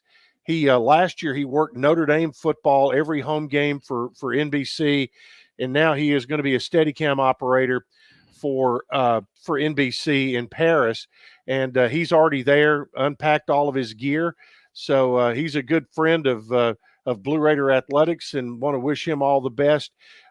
He will I would say probably the shots that he shoots will be on the air more than probably the other three athletes we mentioned all together, but that's just part of the game of what he does. And also there, I'm trying to think right now, the name escapes me, but we have a graphics operator who has worked the last several Olympics for NBC, and I'm pretty sure she'll be there as well. And but there's there as we get closer, we'll start hearing about from all of our area schools a lot of connections for teams around the world and for Team USA as well. Absolutely. Watch out for South Sudan. They're tough. Apparently. The Blue Raider voice, Chip Walters, joining us here on Main Street Sports Today, presented by the Tennessee Orthopedic Alliance of Columbia. Chip, as always, we appreciate it and look forward to catching up with you next Tuesday. All right. Thanks, boys. All righty. When we continue on Main Street Sports today, it's the grab bag. We'll update you on this women's basketball game that's going on. Among other things, somebody's got a new look in the NFL. If you've not and if you've not already seen it, just you wait. So yeah, stay tuned when we come back to the Lee Company Studios after this.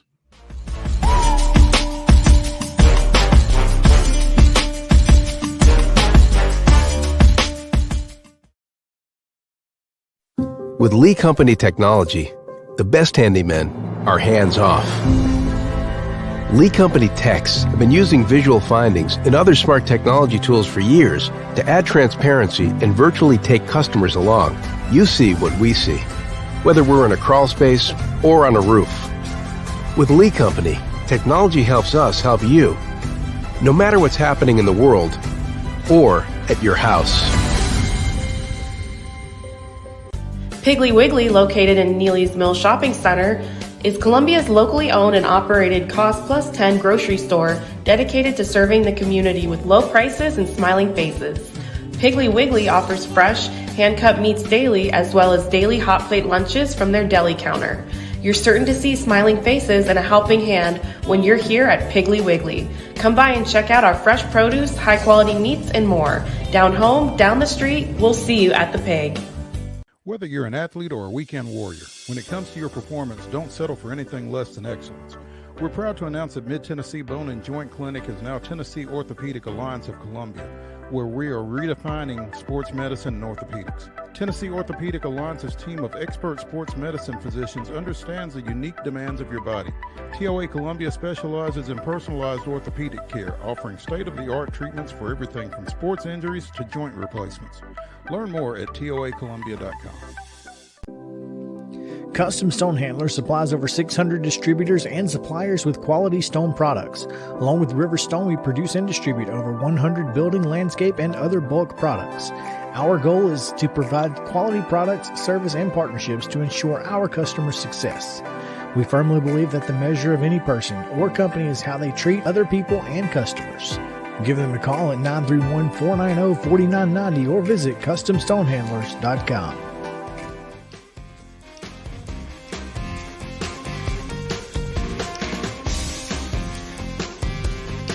It's Top 5 Tuesday here on Main Street Sports today, presented by the Tennessee Orthopedic Alliance of Columbia. In our final segment, Wade and I will give you our top 5 ideas for where to pop the question, when to pop the question.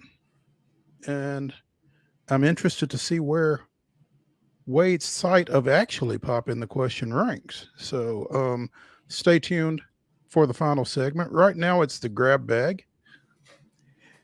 USA Women 64, Germany 50, showing no ill effects of that loss to Team WNBA on Saturday night over the league's All-Star weekend.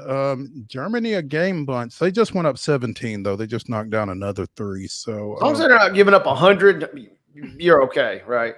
We are a minute into the fourth quarter, and it's 67-50. So, no, I don't think we're going to be giving up 100. They may not be giving up 70.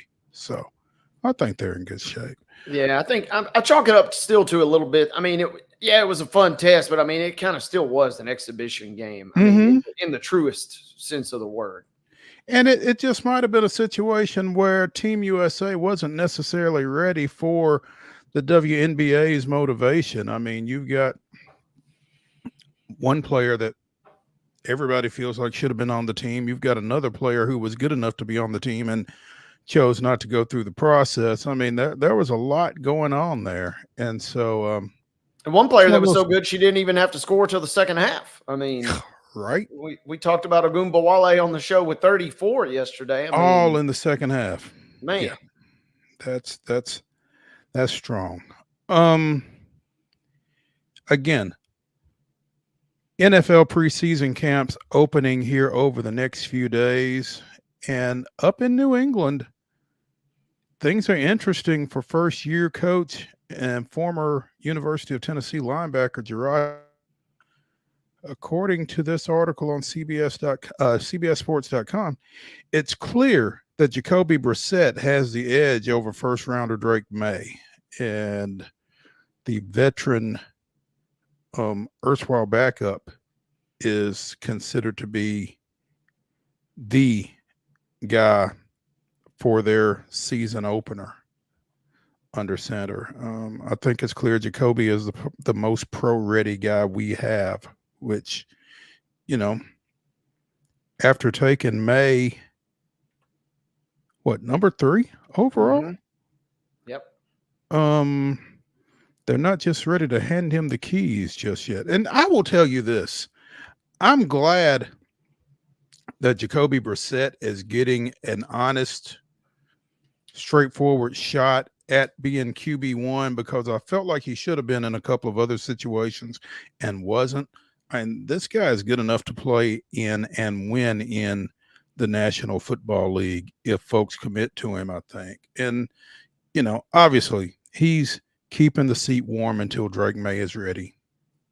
He's the number 3 pick. You get that. But, you know, Brissett has started 48 games in the NFL, and apparently he and offensive coordinator Alex Van Pelt have a bit of a history. So it'll be interesting between now and the start of the season how much of that gap May is able to make up on, you know, a veteran like Jacoby Brissett. So, yeah, and I'm like you. I'm not really blown away by this news, because the Patriots, it's kind of a weird spot, right? They're pretty much going to stink. I think a lot of folks kind of agree on, but they're not going to stink so bad that they're willing to just, or at least internally, that's a franchise that's not comfortable with that perception.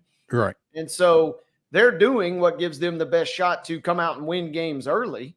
And 100% agree that Brissett is your guy. And of all the stops that he's been around, it seems like, even though obviously he was kind of in the shadow of Tom Brady, it seemed like New England really appreciated his services more than any spot that he has ever been on prior to this second stint with the Patriots here. So I hope he gets a good shot. And I don't think the team is going to be particularly great, but it's kind of one of those deals. Why not keep May just waiting in the wings until, you know, such time that, okay, now the season's either officially lost or, I mean, if nothing else, I mean, maybe Brissett plays well enough, you could deal him later in the season. I mean, there's a number of different ways to approach this, but yeah, this is a guy that is worthy of a starting nod. And it seems like the Patriots appreciated him a lot more in his first stint than a lot of other franchises did, to me. Absolutely. Yeah. Things are interesting in Cincinnati on a number of fronts. Mike Brown referencing a new contract for T. Higgins, the former Clemson and former Oak Ridge High School standout. You can't just pay people willy-nilly. Now, there's probably some context to that, and I'm probably being a little what's the word I'm looking for? I can't find the word. I'm kind of starting stuff by just picking that quote out. The pie is not going to grow. It's only going to be a certain size, but when you reach a point with your quarterback that you have to pay him a big contract, that takes a disproportionate piece out of the pie, which means you have less left to pay the others. You can't just pay people willy-nilly. You're restricted on how much you can pay him. We really like T. Higgins. We would wish to sign him, but it has to be at a certain level to fit within the cap, or it can't be done. Now, what's going to be a little off-putting to T. Higgins in this situation, I would imagine, is, you know, they certainly did not take that tack with receiver Jamar Chase. They will bend over backwards to extend Chase on a new contract, apparently. Now, Jamar Chase is a Pro Bowler. Higgins played in 12 of 17 games last year, dealt with hamstrings. And he is on a franchise tag. So, you know, maybe they don't feel like they have to pay T. Higgins all willy-nilly. But I think that means that you're not going to have a very happy T. Higgins in 2024. Yeah, it seemed like this guy was initially destined to get out of town. Obviously, the buzz with Brian Callahan coming into Nashville, everybody in two-tone blue land was kind of thinking or hoping that he would end up there. Mm-hmm. And then even though he ends up back in Cincinnati, it certainly doesn't seem like it's a happy marriage at this moment. It's not a happy marriage, and it probably won't last beyond this season. Again, they franchise tagged him. The deadline for negotiating a long-term deal is gone, so Higgins will hit free agency at the end of this season, and I can't imagine him going back to Cincinnati. Interesting that you used the word buzz just a second ago, Wade, because QB1 in Cincy has a new look. Producer Mark, if you please. Oh my goodness! Is that who I think it is? That is Joe Burrow. I thought that was Cody Rhodes of WWE fame. I'm not even going to lie. When I first saw that today, I thought that was Cody Rhodes. And then, Eminem is the hottest album on the streets right now. So maybe an homage to the Slim Shady look, I suppose. There is a little Eminem resemblance there. There was a reference to Mom Spaghetti earlier on the show. It's interesting. Somebody said he looked like a character from Lethal Weapon 4, 5, or 6, but it's a look. It is a look, and it's kind of around that time of the year too, where we start seeing the Little League baseball, the World Series, and all the kids either get the highlights. Highlights was the big thing back in my day, or the college baseball teams. Everybody kind of gets a new look a little bit, and so Joey B. To me, that should be terrifying to the rest of the league, though, because that means this dude's knee and his body is back to normal, and so much so that he ain't even worried about it. He's worried about his hairdo, and I would be terrified if I was the rest of the AFC North right now. The rest of the AFC, with the possible exception of Kansas City. I mean, yeah. Now, and if Mahomes shows up with a buzz cut, look out, folks. I mean, we've got thermonuclear war on our hands here. If Joey Burrow is locked and loaded like that, it could be bad news for a lot of folks, especially with the aforementioned Jamar Chase and a chip on his shoulder, T. Higgins. So, how many games is too many games for a National Football League regular season? Apparently 18 is not the number. I was going to say it depends on who you're asking, right? Well, yeah, clearly. NFLPA Executive Director Lloyd Howell has revealed that talks are ongoing regarding an 18-game regular season. I mean, it's mind-boggling to me. I know we talk about player safety at the collegiate level, and that's clearly not a concept that has reached the professional ranks of football, but where does that stop? Yeah, and it has always kind of felt inevitable. Because, I mean, 17, and you even said it a couple weeks ago, and I chuckled because, 17 is just literally an odd number. Literally. And it just feels like we've always kind of been trending. Once you open the door to 17, you might as well go to 18. Now, this – okay, now here – my question is, once you go to 18, 20 is only 2 more, right? Yeah, and that at that point, that would be kind of crazy. Now – from a pure fan, head in the sand situation, not worried about player safety. The more, the better. Obviously, we'll watch anything. We'll watch 2 1-17. We'll watch 2 1-16 teams go at it if it's the only game on TV around Christmas time. But the potential cool thing for all this is it seems like the players over the years have really kind of been anti in the preseason. And this is a chance to trim away a preseason game, perhaps, but perhaps even most importantly, and without even reading kind of in the weeds on this just yet, I'm thinking a chance for the double bye, which I think is what really everybody is hoping comes out of this. It seems like the league, from a player standpoint, they've been begging for this for a while. And it's like, it's never easy, right? The NFL says, all right, well, we'll give you the 2 byes, but you're going to have to play another game to get it.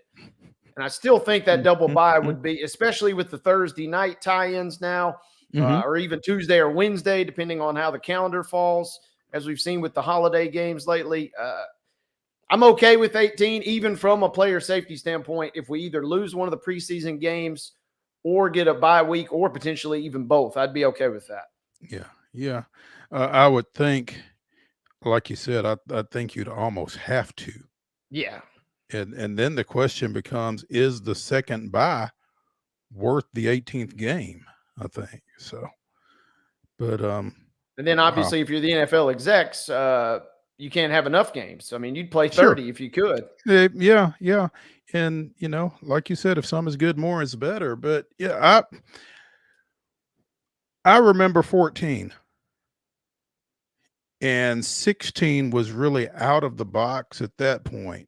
And then you get to 17, like you said, and 17 only feels like a precursor to 18. So you feel like it's coming. It's just a matter of when, I guess. And the current collective bargaining agreement is up after the 2030 season. So maybe we get to 18 for 2031. Stay tuned. Roll it in. And kind of to your point, too, a moment ago, I mean, we've seen this in college football, right? Remember the days you play 10 games. I mean, now you're looking at 12 regular season games, not factoring in a potential conference championship game. And now on top of that, if you're playing potentially 3 or maybe even 4 playoff games down the stretch, I mean, that is going to be the fascinating model too, is kind of how much of the college landscape trickles down after the NFL kind of sets itself up. Yeah. Wade, a couple of months ago, Wisconsin Green Bay had a men's basketball coaching position open. They filled it with Fox Sports radio host Doug Gottlieb. And you and I discussed, or we conjectured, what does that look like? Because he's going to be allowed to do both. And it's an odd mix to me. Well, Sportico.com came up with a copy of his Wisconsin Green Bay contract over the weekend. And as announced at the time of his hiring, his 5-year deal will enable him to simultaneously continue his far more lucrative multimedia work under the banner of Doug Gottlieb Productions, Inc. As part of his employment with the school, he has entered into a, quote, conflict management plan, broadly outlined in a 6-page document, which stipulates Gottlieb's broadcasting work, quote, may not interfere with his duties as head basketball coach and will not result in institutional expenditures for travel. Gottlieb will be required to get AD approval for planned absences at least 7 days in advance and prioritize his coaching job such that it may result in him having to take days off from his LLC outside work.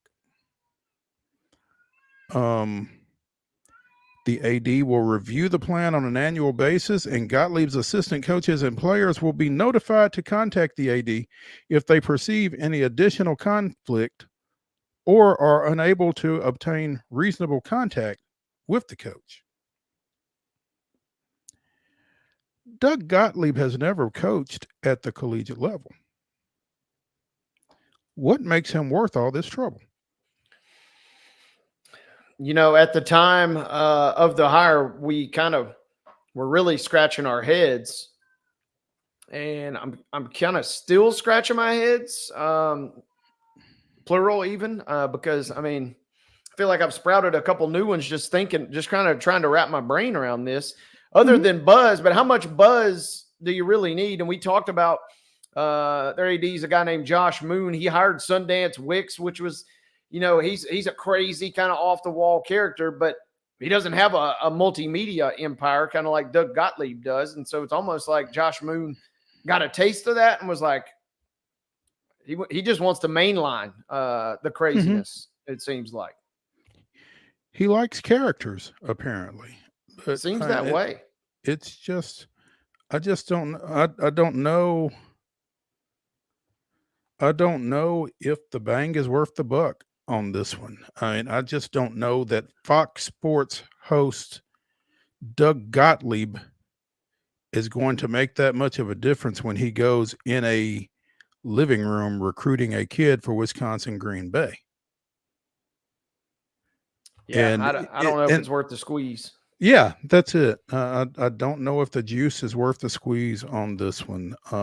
So I am fascinated to think about, he goes into his AD office. Hey, I know we got a couple big games coming up, but I really got to get out to Phoenix this week. We got Radio Row for the Super Bowl. I got to be out there for the Super Bowl. Well, how do those conversations go? And then I found this part fascinating too, about the limited use of either his office or the school's resources for his broadcasting work. And, that kind of goes beyond the scope of, some of our technological capabilities. But because he's dealing with Fox, Fox has presumably got him set up with a pretty good rig. But I'm also cracking up kind of visualizing, hey, I could just host my podcast at the office because I can use the school's resources, their resources are better than what I got at the house, but I feel like Doug's probably got that kind of covered already. So this is all just kind of fascinating. And yeah, the biggest thing, like you said, is for a guy that hadn't even coached a game in college basketball before. Game number one will be game number one for Gottlieb. So I don't know. I'll probably pay a little bit more attention to the Phoenix than I have previously, just to see how that goes. So, finally, from the grab bag. Wade, you're familiar with the name Tom Brenneman, former Cincinnati Reds play-by-play announcer who crossed a verbal line about 4 years ago, saying something. Every mic is hot, Wade. Tom Brenneman learned this the hard way about 4 years ago when he used a homophobic slur when he was thought to not be on the air and was. Well, Brenneman is back as the CW's lead voice for nationally televised college football games this fall. We'll start August 31st when Idaho State visits Oregon State. He will predominantly work with the Atlantic Coast Conference. And it's just over 4 years since he made a more than off-color reference to Kansas City while thinking he was off the air and finding out almost immediately otherwise. And has not worked since, I don't believe. No, certainly not in that capacity. And obviously gave birth to the one of the great trends and memes of all time, which is crazy because the Nick Castellanos home run during his apology was the start of that meme. And ever since, this guy has produced some of the wildest home runs in weird situations, including this story that came out on Sunday, and obviously the presidential news that came out on Sunday. Guess who homered on Sunday? Nick Castellanos. You can almost set your watch by it, so much so that everybody's joking that the sports books are now bankrupt because anytime there's tragic news, whether it was the Baltimore Bridge that collapsed a couple months ago, people are flocking because they know that Castellano, he's just in the is gonna- dugout. He's just sharpening his knives, Mo, ready to just go out. And the saddest news of the day, buckle up. That's when he's ready to strike. And so that news about Tom Brenneman comes back, and Castellano says, "Don't worry, I got you." And he goes out on Sunday. He had a home run in his final at bat in the 9th inning. Crazy. Oh, Tom Brenneman and Nick Castellanos tied together at the hip for forever. Yeah. Mm-hmm. Let's just kind of blow through this final break. Let's go straight to Top 5 Tuesday, presented by Mid-South 5 Fitness. 2 fantastic locations, one in Franklin, one in Columbia. Whatever shape it is you're in, Thalas Steel will get you in a better one. You can find him at Steel Athletes, STEEL athletes.com. Thalas Steel with Mid-South 5 Fitness, bringing you our Top 5 Tuesday. And it is top 5 places or events to propose to your other half. Thanks to Wade Neely returning to the Middle Tennessee State campus last week to propose to his girlfriend, who is now his fiancee, Mary Alice. There we go. Mary Austin. Mary, I'm sorry. Excuse you're me. okay with me, but she I'm the show, so I'm saving you, brother. And I appreciate it. Thank you, Mary Austin. I got it right earlier today. Maybe she heard that. Anyway, Wade. Number 1, top 5 places or events to propose. The floor is yours.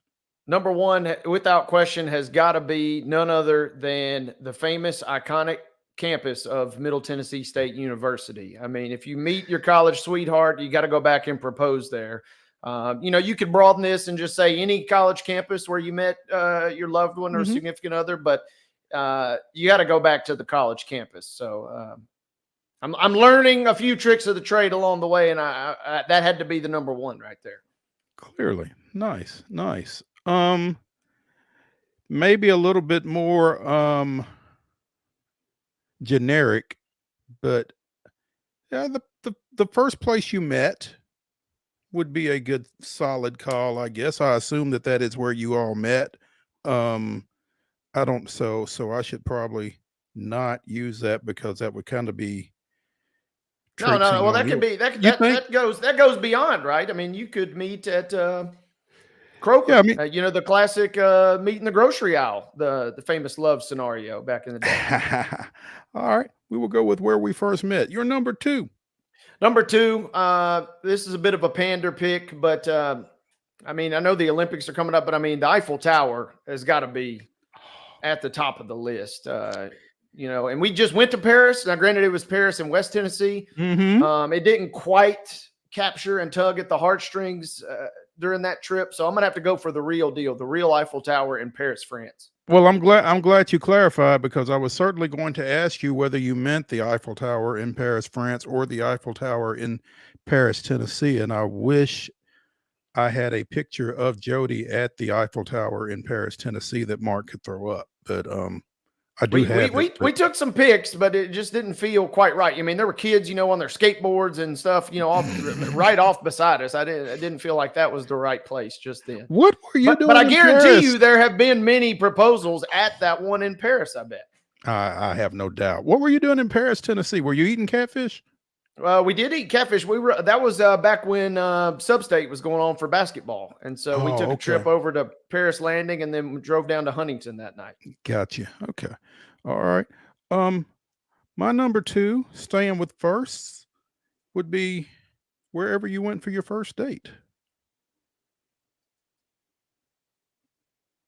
Just, it's still a little generic, but just, kind of reliving the electricity of the situation. So there. That one would be pretty good. The only bad part for me is our first date was a 10K. And so the pictures and, the moment might somewhat not lend itself to being as shareable, I suppose, even though we would probably value it. I see where you're going. Might not be very pretty when you finish a 10K and then you might get out on one knee and not get back up when you finish a 10K. So yeah, you got to be careful with that.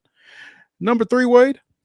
Number 3 for me is at maybe like kind of like a big family event, whether, maybe not a family reunion, but if there's some big family event where, you got the whole family, if it's a nice dinner, if everybody gets together for like Thanksgiving or Christmas or something kind of like that, kind of just a big family event where everybody's kind of gathered around the table, I feel like could be a good proposal opportunity as well. You got to be careful with this one, because if she's not a sports fan, asking her at a ball game may not be the best idea. Oof. But if she is, she'd probably rock with it. If you're both Braves fans or both Grizzlies fans or something like that, maybe you can arrange to get it up on the big screen, that kind of thing. It might be kind of cool. That is one that is, you knocked it out of the park. It's either going one or two ways. It's high risk, high reward without question. It is very high risk, high reward. And the even worse is if you get turned down and it's at a big enough event, you're living on the internet forever. Oh, you better know that you got to be an attorney in that situation. You can't ask a question that you don't know the answer to right there. No, that's seen too many bad memes on that one. Well, those were folks who had not done their homework, apparently. Number 4. Number 4 for me, never been to Hawaii, but I just feel like a Hawaiian proposal. You're out there, it's lush and it's just deep blue water. I mean, the beaches are just off the charts. I feel like going out to Hawaii and just doing a proposal. Again, got to know the answer to the question, because that's the only drawback to this. If you propose and it doesn't go well, and then you got to come home. One of you's got to go home, right? I don't feel like either one of you really want to be there much longer at that point. But if you could pull it off, feels like it'd be good. Yeah. You said Hawaii specifically. I'm just going to go with the beach because, when you said a family gathering, you kind of knocked out Christmas and Thanksgiving both for me. So we're just going to go with the generic beach for my number 4. Your number 5. Last one for me. This has kind of been the theme in the original proposal. This would have taken place at a state park, but I'm going to broaden the horizons we had a family death that unfortunately had to pivot. Got to be adaptable. What they say is key in relationships too. So trying to think on the fly. But give me the Grand Canyon. I feel like the Grand Canyon would just be an iconic proposal spot. Right there in nature, gorgeous backdrop would be fantastic. I go with the Grand Canyon to top the list. I think the Grand Canyon is a splendid idea. Just make sure that everybody is very sure-handed. You don't want to drop the ring at the Grand Canyon. Yeah, so. one false move and oof. Oh, good Lord. This is the level of petty to which I aspire. Another wedding, specifically the reception. You got. Depending on how close you are to the people involved, you got a lot of your friends there. Yeah, right there in the mix. Why not steal the show? We had to keep that under wraps too, because we went to a wedding Saturday before the Nissan concert, and so that's why we held all of our socials till after the weekend. We didn't want to upstage anybody because it would have been head rolling for sure. There you go. That's our top 5 places / events to propose to your other half. Feel free to use them. You don't even have to attribute them to us. Anyway. That's going to do it here on a rainy Tuesday afternoon on Top 5 Tuesday's edition of Main Street Sports Today, presented by the Tennessee Orthopedic Alliance of Columbia. When we return tomorrow to the Lee Company studios, we will be joined by Heather Williams talking a little NASCAR. So come back 2 o'clock. We'll see you then.